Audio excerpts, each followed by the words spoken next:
Response ತುಂಬ ಚೆನ್ನಾಗಿದೆ.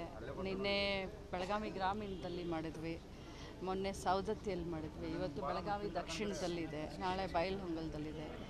ಎಲ್ಲ ಕಡೆ ಅಭೂತಪೂರ್ಣವಾದಂಥ ವಿಶ್ವಾಸ ಮತ್ತು ಪ್ರೀತಿಯನ್ನು ಜನ ವ್ಯಕ್ತಪಡಿಸ್ತಾ ಇದ್ದಾರೆ ಕಾಂಗ್ರೆಸ್ಗೆ. ಗೋಕಾಕ್ ಅರ್ಬಾವಿನಲ್ಲಿ ಈ ಸಾರಿ ನಿಮಗೆಲ್ಲ ಒಂದು ಸರ್ಪ್ರೈಸ್ ರಿಸಲ್ಟ್ ಬರುತ್ತೆ. ಬಹಳಷ್ಟು ಜನ ನಮಗೆ ಸಪೋರ್ಟ್ ಮಾಡ್ತಾ ಇದ್ದಾರೆ. ಸಿದ್ದರಾಮಯ್ಯ ಸಾಹೇಬ್ರ ಸರ್ಕಾರವನ್ನು, ನಮ್ಮ ಕಾರ್ಯಕ್ರಮಗಳನ್ನು ಜನ ಒಪ್ಕೊಂಡಿದ್ದಾರೆ. ಭಾಳ ಒಳ್ಳೆ ರೀತಿಯಾದಂಥ ರಿಸಲ್ಟ್ ಬರುತ್ತೆ. ಮೋದಿ ವೇವ್ ಅಂತ ಚಾಲೂ ಮಾಡಿದ್ದಾರೆ. ಸೊ ಅದು ಎಷ್ಟರ ಮಟ್ಟಿಗೆ ಗ್ಯಾರಂಟಿ ಮುಂದೆ ಎಷ್ಟರ ಮಟ್ಟಿಗೆ ವರ್ಕೌಟ್ ನೋಡಬೇಡಿ ನೋಡಿ, ನಾನು ಅದ್ರ ಬಗ್ಗೆ ಮಾತನಾಡೋದಿಲ್ಲ. 10 ವರ್ಷ ಆಯಿತು ಸರ್ಕಾರ ಇತ್ತು. 10 ವರ್ಷದಲ್ಲಿ ಈ ಭಾಗದ ಸಂಸದರು ಏನು ಮಾಡಿದರು, ಅವರ ಒಂದು ಹೆಸರನ್ನು ಇಟ್ಕೊಂಡು ಹೇಳಿ ಆರಿಸಿ ಬಂದಂಥ 25 ವರ್ಷ ಆಯಿತು. ಸರ್ಕಾರ ಬಂದು 10 ವರ್ಷ ಆಯಿತು, ಸಂಸದರಿದ್ದು 25 ವರ್ಷ ಆಯಿತು. ಸೊ ಇಂಥ ಒಂದು ಸಂದರ್ಭದಲ್ಲಿ ತಮ್ಮ ಜವಾಬ್ದಾರಿಯನ್ನು ಏನು ಮಾಡ್ತಿದ್ದಾರೆ? ಮೋದಿಯವ್ರನ್ನ ಹೆಸರನ್ನು ತೋರಿಸಿ ಇಲ್ಲಿವರೆಗೆ ಆರಿಸಿ ಬಂದಿದ್ದಾರೆ. ಬಟ್ ಮೋದಿಯವರ ಎದುರುಗಡೆ ಹೋಗಿ ಬೆಳಗಾವಿನಲ್ಲಿ ಇಷ್ಟೊಂದು ಫ್ಲಡ್ ಇಫೆಕ್ಟ್ ಆಯಿತು. ಭವಿಷ್ಯತ್ನಲ್ಲಿನೂ ಇಲ್ಲ, ಇತಿಹಾಸದಲ್ಲೂ ಇಲ್ಲ. ಅಷ್ಟು ದೊಡ್ಡ ಫ್ಲಡ್ ಆದಾಗ ಏನಾದರೂ ಫ್ಲಡ್ಗೆ ರಿಲೀಸ್ ಮಾಡಿಸಿದ್ರಾ? ಏನಾದರೂ ಪರಿಹಾರ ಹಣವನ್ನು ರಿಲೀಸ್ ಮಾಡಿಸಿದ್ರಾ? ಯಾರಾದರೂ ಒಬ್ಬರು ಬಾಯಿ ತೆಗೆದು ಹೇಳಿದ್ರಾ ನಮ್ಮ ಬೆಳಗಾವಿ ಪಾರ್ಲಿಮೆಂಟ್ನಲ್ಲಿ ಇಷ್ಟೊಂದು ಭೀಕರವಾದಂಥ ಫ್ಲಡ್ ಬಂದಿದೆ ಅಂತ ಏನಾದರೂ ಧ್ವನಿಯನ್ನು ತೆಗೆದ್ರಾ? ಜೊತೆಯಲ್ಲಿ ಬರಗಾಲ, ಈಗ ಪ್ರಸ್ತುತ ಬರಗಾಲ ಇದೆ. ಈ ಬರಗಾಲಕ್ಕೆ ರೈತರಿಗೇನಾದರೂ ಪರಿಹಾರ ಕೊಡಿ ಅಂತ ಮೋದಿಯವರನ್ನು ತೋರಿಸಿ ಓಟ್ ತಗೊಳ್ಳಿ. ಆದರೆ ಮೂಕರಾಗಿ, ಕಿವುಡರಾಗಿ, ಕುರುಡರಾಗಿ ಇರುವಂಥ ಒಬ್ಬ ಸಂಸದರು ನಮಗೆ ಬೇಕಾ? ಈಗ ಜನ ತಿಳುವಳಿಕೆ ಬಂದಿದೆ ಜನರಿಗೆ. ಯಾಕಂತಂದರೆ ಸ್ಥಳೀಯವಾಗಿ ಸಮಸ್ಯೆಗಳನ್ನು ಅಥವಾ ಸ್ಥಳೀಯ ಕ್ಷೇತ್ರವನ್ನು ಅಭಿವೃದ್ಧಿ ಮಾಡಬೇಕಂತಂದರೆ ಅವರು ಬಂದು ಇಲ್ಲಿ ಅಭಿವೃದ್ಧಿ ಮಾಡಲಿಕ್ಕಾಗೋದಿಲ್ಲ. ಸ್ಥಳೀಯ ಸಂಸದರಿಗೆ ಇಚ್ಛಾಶಕ್ತಿ ಇರಬೇಕು.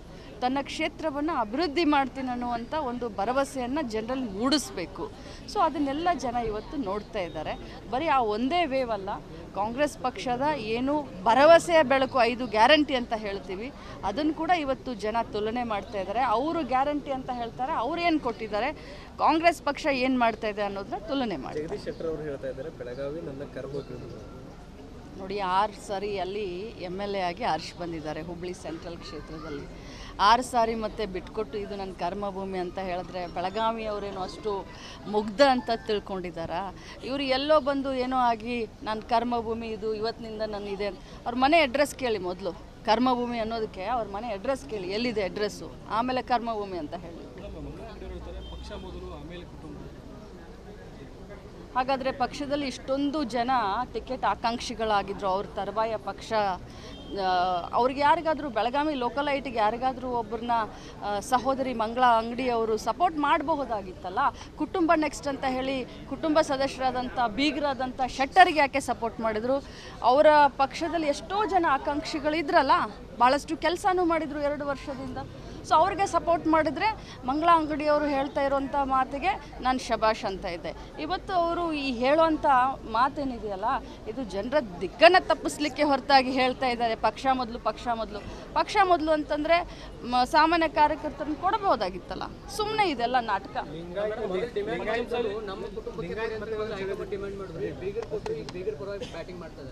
ಅದು ನಿಜ, ಖಂಡಿತ ಸತ್ಯ ಅಲ್ಲ ಅದು. ಇದನ್ನು ನಾನು ಹೇಳ್ತಾ ಇಲ್ಲ, ಇಡೀ ಬೆಳಗಾವಿ ಜಿಲ್ಲೆಯ ಜನ ಇದನ್ನು ಹೇಳ್ತಾ ಇದ್ದಾರೆ.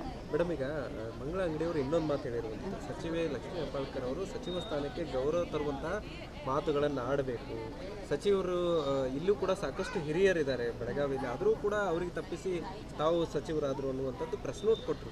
ಮೊದಲನೇದಾಗಿ ಮಂಗಳಾಕ ಅಂಗಡಿಯವರು ನನಗಿನ್ನ ವಯಸ್ಸಿನಲ್ಲಿ ಹಿರಿಯರು, ಆದರೆ ಅವರಿಗೆ ರಾಜಕೀಯ ಅನುಭವ ಭಾಳ ಕಡಿಮೆ. ಪಾಪ ಸುರೇಶಣ್ಣ ಅಂಗಡಿಯವರು ದಿವಂಗತ ಆದಮೇಲೆ ಮಂಗಳಾ ಅಂಗಡಿಯವರು ಬಾಯಿ ಇಲೆಕ್ಷನಲ್ಲಿ ನಿಂತು 3000 ಓಟ್ನಿಂದ ಗೆದ್ದು ಬಂದಂಥವ್ರು. ಅನುಭವ ಸ್ವಲ್ಪ ಕಡಿಮೆ. ಮೊದಲನೇದಾಗಿ ಹೇಳಲಿಕ್ಕೆ ಬಯಸ್ತೇನೆ, ನಾನು ಅವ್ರ ಬಗ್ಗೆ ಒಂದು ಸಿಂಪತಿ ಯಾಕೆ ಆಗ್ತಾಯಿದೆ ಅಂತಂದರೆ, ಸೆಂಟ್ರಲ್ ಲೆವೆಲಲ್ಲಿ ಮೋದಿಯವರು ಮಹಿಳಾ ಮೀಸಲಾತಿ ಬಗ್ಗೆ ಮಾತನಾಡ್ತಾರೆ. ಮಹಿಳೆಯರಿಗೆ ಮೀಸಲಾತಿ 33% ಅದು ಇದು ಅಂತ ಮಾತನಾಡ್ತಾರೆ. ಅಂಥದ್ರಲ್ಲಿ ಸುಮಲತಾಗೂ ಅಲ್ಲಿ ಟಿಕೆಟ್ ಕೊಡಲಿಲ್ಲ, ಇಲ್ಲಿ ಮಂಗಳಾ ಅಂಗಡಿಯವ್ರಿಗೂ ಟಿಕೆಟ್ ಕೊಡಲಿಲ್ಲ. ಆ ಒಂದು ಸಂದರ್ಭದಲ್ಲಿ ಜನಾನೇ ಹೇಳ್ತಾ ಇದ್ದಾರೆ, ಬೀಗರಿಗೆ ಕೊಟ್ಟಿದ್ರೆ ಇನ್ನೂ ಇದಾಗಿರೋದು, ಬೀಗರ ಟಿಕೆಟ್ನ ತಪ್ಪಿಸಿದ್ದಾರೆ ಶೆಟ್ರು ಅಂತ ಜನ ಹೇಳ್ತಾ ಇದ್ರು. ಇದು ನಾನು ಹೇಳ್ತಾ ಇಲ್ಲ.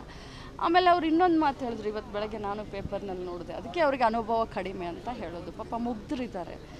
ನಾನು 2ನೇ ಬಾರಿ ಶಾಸಕಿಯಾಗಿ ಆರಿಸಿ ಬಂದಮೇಲೆ ನಮ್ಮದೊಂದು ಸಂಪ್ರದಾಯ ಇದೆ. ಕರ್ನಾಟಕ ರಾಜ್ಯದಲ್ಲಿ ಒಬ್ಬರಿಗೋ ಇಬ್ಬರಿಗೋ ಮಹಿಳಾ ಮಂತ್ರಿಯನ್ನು ಮಾಡ್ತಾರೆ. ಒಂದು ಕೋಟಾ ಅಂತ ಇರುತ್ತೆ, ಮಹಿಳೆಯರನ್ನ ಕೋಟಾದಲ್ಲಿ ಫಿಕ್ಸ್ ಮಾಡಿ ಒಂದು ಕೋಟಾ ಅಂತ ಇರುತ್ತೆ. 2ನೇ ಬಾರಿ ಆರಿಸಿ ಬಂದ ನಂತರದಲ್ಲಿ ಬರೀ ನಾನು ಮತ್ತು ರೂಪಾ ಶಶಿಧರ್ ಅವರು, ಮುನಿಯಪ್ಪ ಅವರ ಮಗಳು, ಇಬ್ಬರೇ 2ನೇ ಬಾರಿ ಆರಿಸಿ ಬಂದರು. ಸೊ ಇಬ್ಬರಲ್ಲಿ ಅವ್ರ ತಂದೆಯವ್ರನ್ನ ಮಂತ್ರಿ ಮಾಡಿದರು, ಮಹಿಳಾ ಕೋಟಾದಲ್ಲಿ ನನ್ನನ್ನು ಮಂತ್ರಿ ಮಾಡಿದರು. ಇದು ಮಂಗಳಾ ಅಕ್ಕ ಅವ್ರಿಗೆ ಇದು ಗೊತ್ತಾಗಲಿಲ್ಲ, ಯಾರೋ ಹೇಳಿದ್ದನ್ನ ಬರೆದು ಕೊಟ್ಟಿರೋದನ್ನ ಅವರು ಪ್ರೆಸ್ ನೋಟ್ ಕಳಿಸಿದ್ದಾರೆ ಅಂತ ನನಗನ್ಸಿದೆ. ಈವರೆಗೂ ಸೈಲೆಂಟ್ ಇದ್ದವ್ರು ಬೀಗರು ಒತ್ತಡಕ್ಕೆ ಈ ರೀತಿ ಮಾತಾಡೋಕ್ಕೆ ಸ್ಟಾರ್ಟ್ ಮಾಡ್ತಾರೆ. ಪಾಪ ಏನೂ ಮಾಡೋಕ್ಕಾಗಲ್ಲ, ಅವ್ರ ಬಗ್ಗೆ ನನಗೆ ಮರಗೆ ಬರುತ್ತೆ.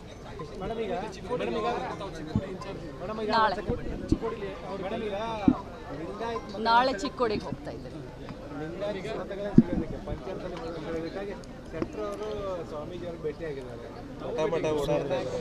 ಪಂಚಮಸಾಲಿ 2A ಮೀಸಲಾತಿಯನ್ನು ಕ್ಯಾಬಿನೆಟ್ನಲ್ಲಿ ವಿರೋಧ ಮಾಡಿ, ಪಂಚಮಸಾಲಿಗಳಿಗೆ 2A ಕೊಡಲೇಬಾರ್ದು ಅಂತ ಕ್ಯಾಬಿನೆಟ್ನಲ್ಲಿ ವಿರೋಧ ಮಾಡಿದಂಥ ಶೆಟ್ಟರ್ ಸಾಹೇಬರು ಇಡೀ ನಮ್ಮ ಪಂಚಮಸಾಲಿ ಸಮುದಾಯಕ್ಕೆ ಗೊತ್ತಿದೆ.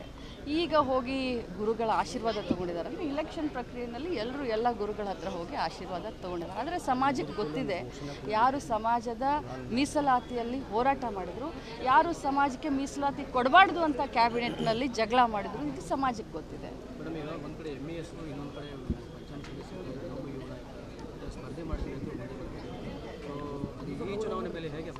ನೋಡಿ, ಈಗ MES ಬಗ್ಗೆ ಮಾತನಾಡೋದು ಅದು ಸರಿ ಅಲ್ಲ. ಅದು ಚುನಾವಣೆ ಮೇಲೆ ಏನು ಇಫೆಕ್ಟ್ ಆಗುತ್ತೋ ಬಿಡುತ್ತೋ ಅದು ಅವ್ರ ಪಕ್ಷಕ್ಕೆ ಸಂಬಂಧ. ಅದು ಅವರ ಮೂಮೆಂಟ್, ಅದೊಂದು ಪಕ್ಷ ಅಲ್ಲ, ಅದೊಂದು ಮೂಮೆಂಟ್. MES ಅಂದರೆ ಅದೊಂದು ಮೂಮೆಂಟು. ಅದ್ರ ಬಗ್ಗೆ ನಾವು ಚಿಂತೆ ಆಗಲಿ ಮಾಡುವಂಥ ಪರಿಸ್ಥಿತಿ ನಮಗಿಲ್ಲ. ನಮ್ಮ ಗುರಿ ಮೇ 7ನೇ ತಾರೀಕು ಚುನಾವಣೆ ಇದೆ, ಜೂನ್ 4ನೇ ತಾರೀಕು ರಿಸಲ್ಟ್ ಇದೆ. ಚಿಕ್ಕೋಡಿ ಪಾರ್ಲಿಮೆಂಟ್ನಿಂದ ಪ್ರಿಯಾಂಕಾ ಜಾರಕಿಹೊಳಿ ಅವರು, ಬೆಳಗಾವಿ ಪಾರ್ಲಿಮೆಂಟ್ನಿಂದ ಮೃಣಾಲ್ ಹೆಬ್ಬಾಳ್ಕರ್ ಅವರು ಅವತ್ತು ವಿಜಯ ಪತಾಕೆ ಹಾರಿಸೋದು, ಅದೊಂದೇ ನಮ್ಮ ಚಿಂತನೆ, ಅದೊಂದೇ ನಮ್ಮ ಗುರಿ. Thank you. ಕ್ಯಾಪ್ಟನ್ ಅರ್ಜುನ್ನ ಕೊಂದಿದ್ದು ಯಾರು? ಅವ್ರ ನರೇಟಿವ್ ಎಲ್ಲಿ ತಂದಿಟ್ಟಿದ್ದಾರೆ ಅಂತಂದ್ರೆ ಸಂಪತ್ತನ್ನ ಹಂಚಿಬಿಡೋದು ಅಂತ.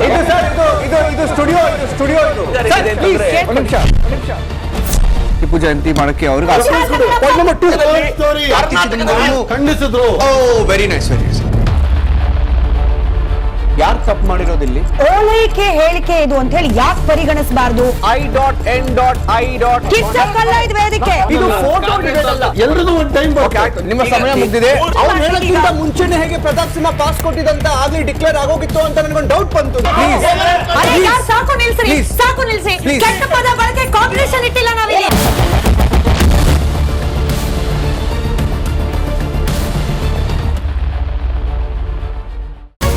ರಿಪಬ್ಲಿಕ್ ವರ್ಲ್ಡ್ ಆಪ್ ಇದು ಕೇವಲ ಅಪ್ಲಿಕೇಶನ್ ಅಲ್ಲ, ಸಮಗ್ರ ಸುದ್ದಿಗಳ ಸಂಪರ್ಕ ಮಾರ್ಗಕ್ಕೆ ಕ್ರಾಂತಿಕಾರಿ ಬದಲಾವಣೆ. ರಿಪಬ್ಲಿಕ್ ವರ್ಲ್ಡ್ ಆಪ್ ಕೇವಲ ಸುದ್ದಿ ಅಪ್ಲಿಕೇಶನ್ ಪರಿಚಯಿಸ್ತಾ ಇಲ್ಲ, ಬದಲಾಗಿ ಡಿಜಿಟಲ್ ಸುದ್ದಿ ಬಳಕೆಯ ಹೊಸ ಯುಗಕ್ಕೆ ನಾಂದಿ ಹಾಡ್ತಾ ಇದೆ. ಇದೊಂದು ಬ್ರೇಕಿಂಗ್ ನ್ಯೂಸ್, ಪ್ರಭಾವಶಾಲಿ ಕಾರ್ಯಕ್ರಮಗಳಿಗೆ ಗಟ್ಟಿಯಾದ ವೇದಿಕೆ. ಇಲ್ಲಿ ಕೇವಲ ತಾಜಾ ಸುದ್ದಿ, ಅದರ ನೇರ ಪ್ರಸಾರ ಮತ್ತು ಚರ್ಚೆಗಳಿಗೆ ಮಾತ್ರ ಅವಕಾಶ. ರಿಪಬ್ಲಿಕ್ ವರ್ಲ್ಡ್ ಆಪ್ ಡೌನ್ಲೋಡ್ ಮಾಡಿಕೊಳ್ಳಿ. ಗೂಗಲ್ ಪ್ಲೇ ಸ್ಟೋರ್ ಮತ್ತು ಆಪಲ್ ಆಪ್ ಸ್ಟೋರ್ನಲ್ಲಿ ಲಭ್ಯವಿದೆ.